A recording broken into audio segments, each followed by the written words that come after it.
Oh, what's going on, everybody? It's your boy Long Island Fish Guy here. I'm back at it again with another video. Oh yeah, and if you know straight off the bat, you know something different about this shot. Today's video is going to be a massive basement fish section of the basement, fish room, man cave update. Okay, going through this super quick because there's so much to cover in this video. Let's start all the way over here.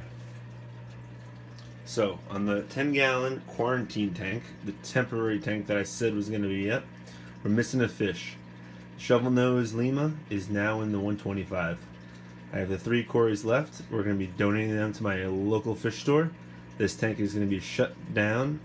What I'm going to do to keep media, so if I ever have to get new fish soon, we're going to take the filter pad out of the 10-gallon, out of the Aquarium 10. We're going to put it into one of the filters I have running on my 125. Instant cycle for this 10-gallon, like I have done for when I have to put my shovel nose in this tank. And we're going to be good to go, keeping that a 100-watt heater ready available. And we're just going to set up this 10-gallon tank whenever we need it. I don't see myself needing this in the near future, but we'll see what happens. So say goodbye to those cories, because they're most likely gone. Now on to this.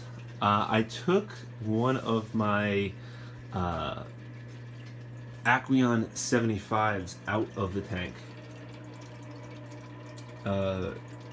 Now we have nothing over there. And the reason why we have nothing over there is we actually replaced it with a Sun. This is a Sun 304B, I believe, canister filter. I have tons of media in there. I have it's 4 trays. I have 2 filter pads on the bottom trays. On the next tray, I have all lava rocks because they're very porous.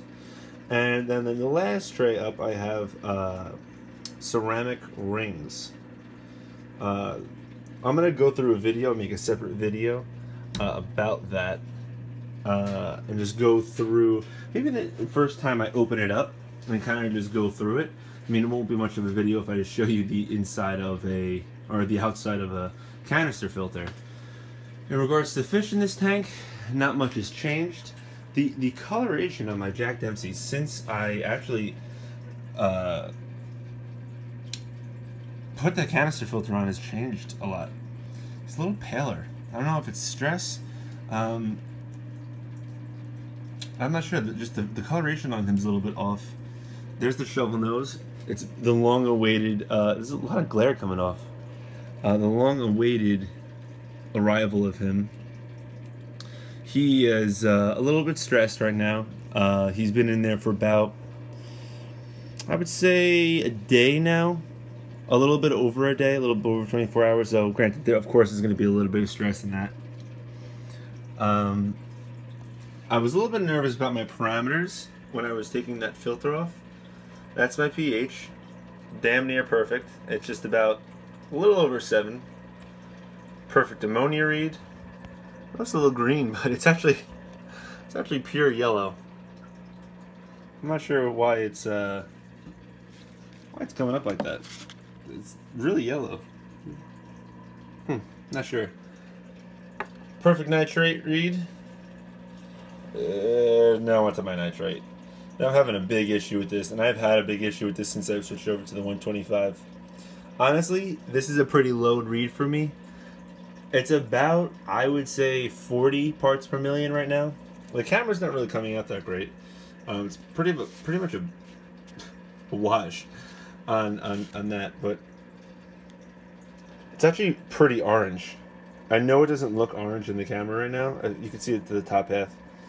It's actually pretty low comparative to what it was. When this tank was finishing off its cycle, I would stay in the high 80s over here. Anyone watching this who tests their water with anything other than the freshwater, here comes a sneeze, freshwater master kit from API, screwing up. Because those strips are never accurate. This is the most accurate way to test your water. I don't care what anybody says. So now we're going through the covering. Anyone who thinks anything as to why my Jack Dempsey's got his color a little pale and stuff, feel free to let me know. Some of my fish's color, ever since I did the filter change, has just been a little bit off. I'm not sure why. And I wanted the biggest part of the video, the most epic part of this video. I know I'm going through everything so quickly. I might be making separate videos, making full-blown coverage of certain things. For example, follow-ups on my shovel nose Lima, follow-up on the Sun canister filter, which I'm definitely going to be doing because I have some product review for this. You know, just a little overview again.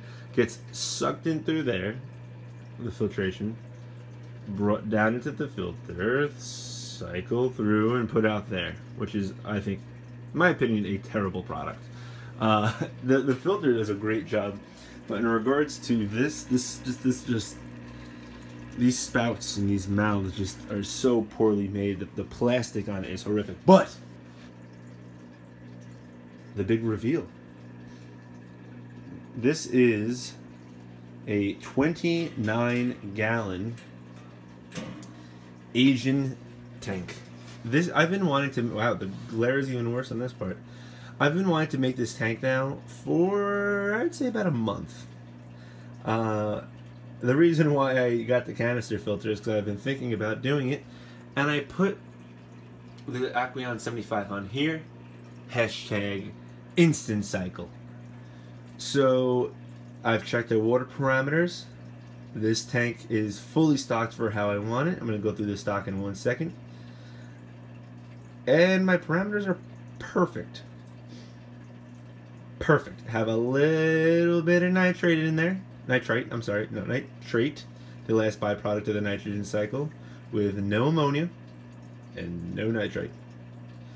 That's what I call an instant cycle, baby. When you got a big 125 with all those big heavy fish in there, and you put tiny little fish in this, oh, you get that nice instant cycle.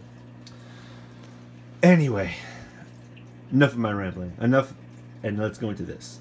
So this tank is my Asian tank.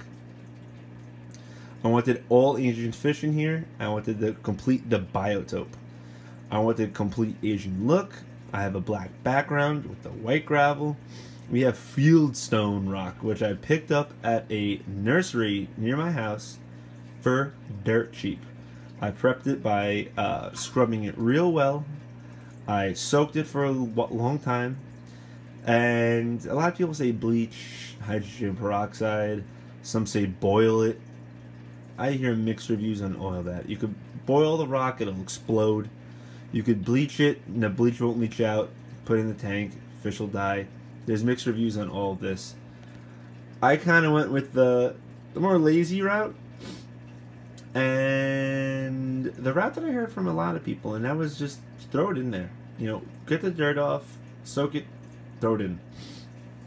See what happens. So that's what I did. I have fake plant in there because I don't do any real plants. This is a 3-foot Marineland bamboo plant.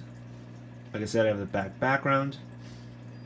And that is it for the way I styled it. This is a fluorescent light. It's significantly brighter than this tank.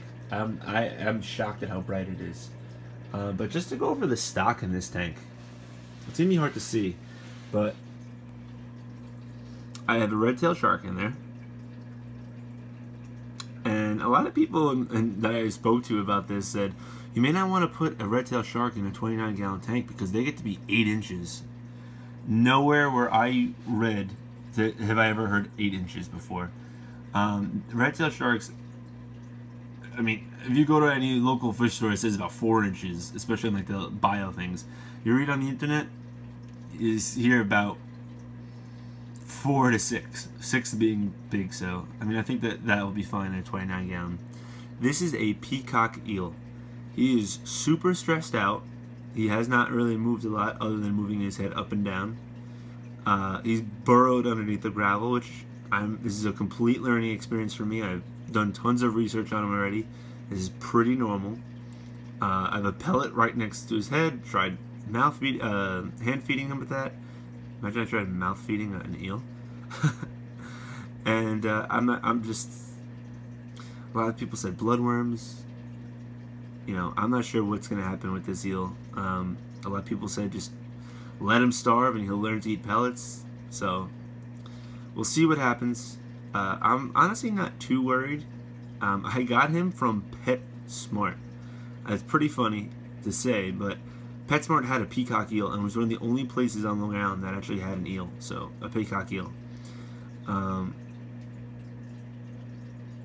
There we go. There's some interaction. Something new. There you go. So you just know the peacock eel is not dead. You could just move his head. But they like to burrow in the rocks. And then I have up in here, which I should maybe tell you about these other fish. I have 6 cherry barbs. I have 4 males and 2 females. The males are a very bright colored red. The females are like a brownish. This is a female right here. They have not left this bamboo plant since I've gotten them. They're not overly stressed, nothing like that. It's just how they live. They come out during feeding time. You know, I've had this tank now for up and running since Friday. Today's Monday, so 3-4 days, and they're already eating a little bit. I mean, they're tiny little fish, so they don't eat that much. And my quote-unquote trophy fish, my main fish, where is he? There he is. I have an opaline gourami in here. Let's get this in focus. There he is. You can see him. He's right up in there. See if you can see that blue. They've just been hiding out in that bamboo plant. Come on. Come on, iPhone. There we go. So this is the 29 gallon. I haven't turned the light on in there because I don't really want to stress them out too much. The light in this room is probably stressing them out enough, especially that eel. But, you know, typically the fish in here are pretty hardy. You know, I'm going to be honest, I'm not too sure about the eel. I was so desperately, like, not desperately, but really badly wanted an eel. Pumped that I have one now, especially an Asian tank with an eel. This tank is going to be tons of fun and have tons of updates, and it just broadens this channel just so much more. Not only am I going to be talking about the 125 and South American fish and Central American fish, but now we're also going to be talking about Asian fish. And, you know, as we progress, as we learn more about these types of fish and keeping fish, we're going to be keeping more types of fish, and maybe even a saltwater tank. Who knows? But that is it for today. Covered a bunch of stuff, been rambling on for 13 minutes now. Other than that, everything's looking good. It's good living in Long Island fish world. I don't know. I gotta go to sleep, guys. Alright, thanks for watching. Peace.